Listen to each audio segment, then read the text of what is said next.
Hi everyone, मैं doctor Mukteshwar अपने इस यूट्यूब चैनल पर आपका स्वागत करता हूँ। आइए आज हम लोग जानेंगे देव शब्द।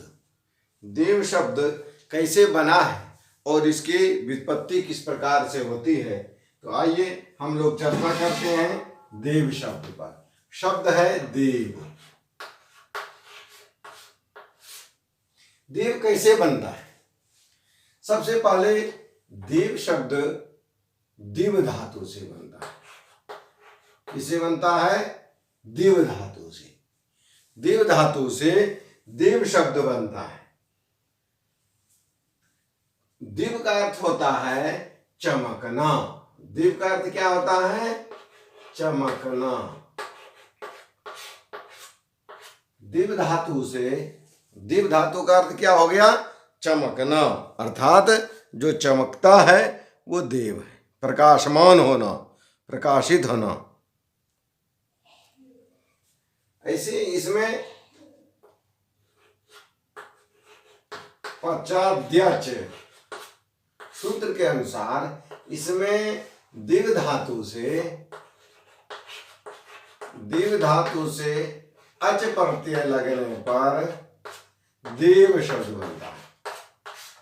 देव धातु से अच प्रत्यय लगने पर क्या बनता है? देव बनता है, जिसका अर्थ होता है देव। दिव देव देव न चमकना, देवता। अर्थात जो प्रकाशित होते हैं, जो प्रकाशमान है, वो क्या कहलाते हैं? देवता कहलाते हैं। देवता अर्थात प्रकाशमान स्वरूप जो होते हैं वो देवता कहलाते हैं।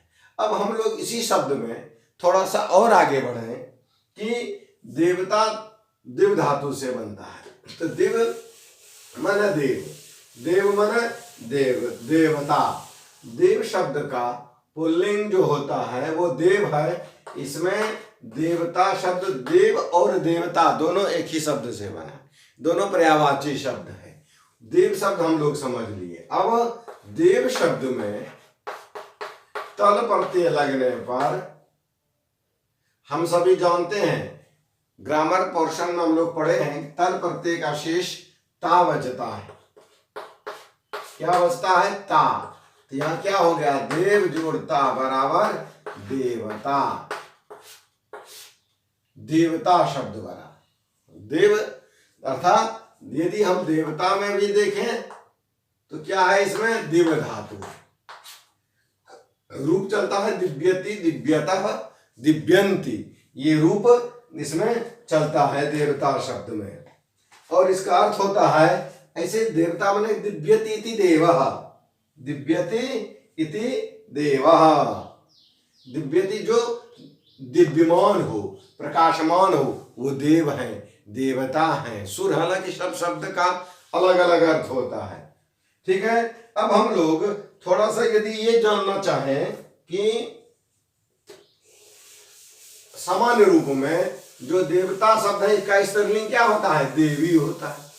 देवता शब्द का या देव शब्द का स्त्रीलिंग क्या होता है? देवी होता है। तो ये देवता शब्द की उत्पत्ति देव धातु से हुआ है। और यदि हम लोग दूसरे शब्द में यदि प्रयोग करें, अन्य शब्द में, तो बृहदारण्यक उपनिषद कहता है कि एको देव इति प्राण इति स्वब्रह्म।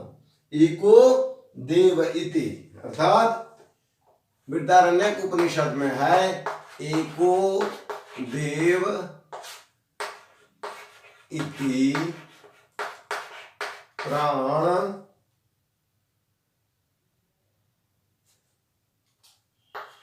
इति स्वब्रह्म।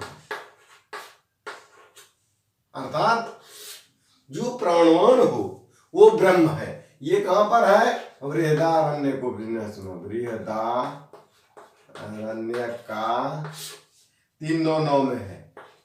3:9।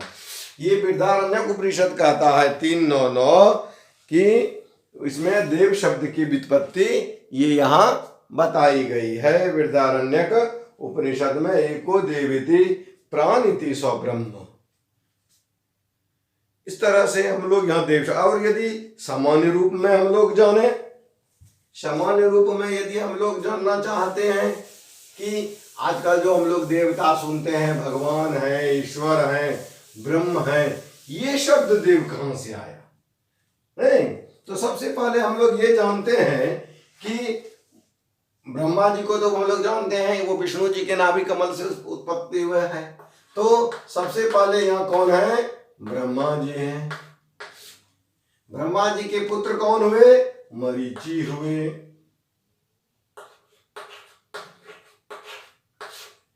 ब्रह्मा जी के कौन हुए? ये पुत्र हुए। कौन?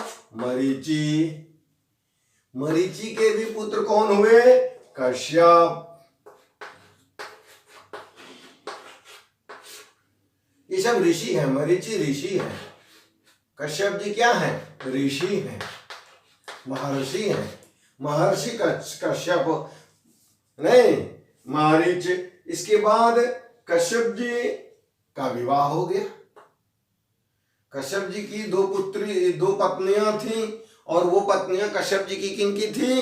वो पत्नियां कश्यप जी की दक्ष की पुत्री थी। ये दोनों दक्ष जो राजा थे ना, उनकी दक्ष की पुत्री थी। कौन दक्ष की दो पुत्री थी?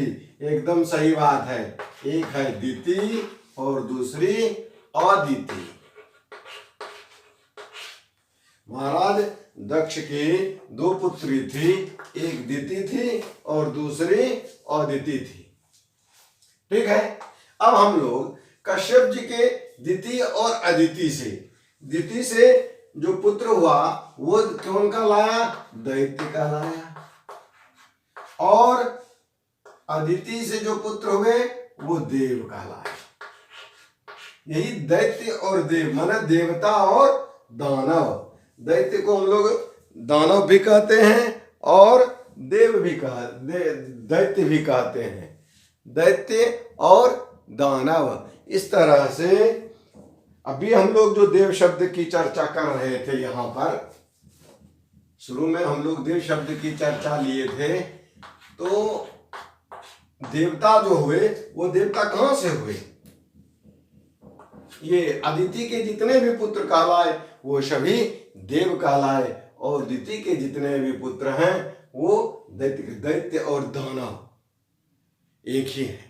दानव और देवता इस दोनों में बराबर लड़ाई होती रहती है। इस तरह की बात हम लोग समझते हैं। तो सबसे पहले ब्रह्मा की उत्पत्ति हम लोग जानते हैं, विष्णु के नाभि कमल से हुआ है। ब्रह्मा जी के पुत्र हुए मरीचि, मरीचि के पुत्र हुए कश्यप जी। कश्यप की दो पत्नियां थी, एक दिति और दूसरी अदिति। दिति से दैत्य उत्पन्न हुए और अदिति से देव उत्पन्न हुए। इस तरह से देव शब्द जो देवता जो प्रकाशमान था, देवता कौन है? प्रकाशमान, जिसके शरीर में जो प्रकाशित है। आप भी अपने तेज से, अपने बल, ब्रह्मचर्य के व्रत से, अपने तप से देव बन सकते हैं। और पहले जो परिपाटी चल रही है और अभी की परिपाटी जो चल रही है, वो जिसके पास ज्यादा सामर्थ्य है, पौरुषमान है, उसको पृथ्वी पर लोग देवता मानते हैं, देव मानते हैं, क्योंकि वो सभी काम को कर सकते हैं। लेकिन ये हमारे जो देव शब्द थे वो ईश्वर ब्रह्म के रूप में थे, जो बृहदारण्यक उपनिषद के 3:9 में भी ये चर्चा आई है। ऐसे दिव्यतीति देवा, दिव्यतीति देव्या, जो दिव्यमान हो, प्रकाशमान हो, वो देव कहते हैं। इस तरह से आज इतना ही। शेष हम लोग दूसरे दिन दूसरे वीडियो में देखेंगे। यदि आप मेरे वीडियो पर नए हैं, फर्स्ट बार आए हैं, इस तरह की बहुत सारी जानकारियां आपको चाहिए, तो जरूर मेरे चैनल को एक बार सब्सक्राइब कर लें और बेल बटन भी दबा दें, ताकि जैसे ही हम अपना वीडियो आपके पास भेजना चाहें आप तुरंत उसे देख लें और समझ लें। आज इतना ही। प्रेम से बोलिए राधे राधे।